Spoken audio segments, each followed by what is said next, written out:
ఉగ్రవాదులు అటాక్ చేస్తున్నప్పుడు అక్కడున్న కాశ్మీరీ ముస్లిమ్స్ కూడా వాళ్ళకు అండగా నిలబడి దాంట్లో హుస్సేన్ అనే అతను కూడా ప్రాణాలు ఇవ్వడం జరిగింది.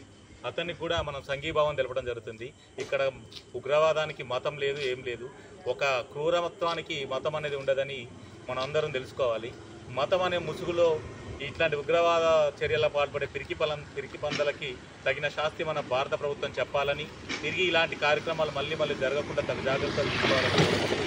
జై హింద్, జై భారత్. ఆత్మకు శాంతి కలగాలని కోరుకుంటున్నా.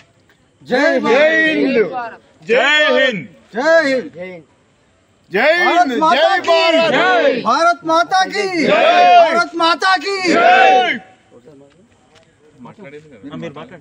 సీను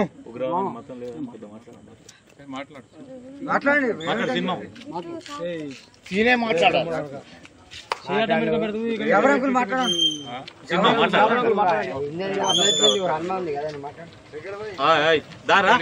చేసిన మిత్రులందరికీ ధన్యవాదాలు.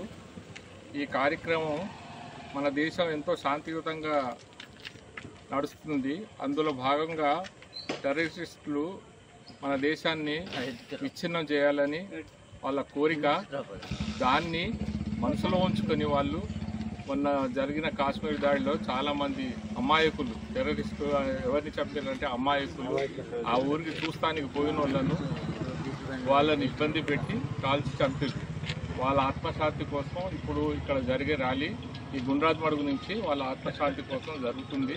దానికి అందరూ సహకరించాలని, అందరు గ్రామస్తులు, గుండ్రాజ్ మడుగు గ్రామస్తులు సహకరించాలని, శాంతియుతంగా దేశం నడవాలని మనస్ఫూర్తిగా భగవంతుని కోరుకుంటున్నాను.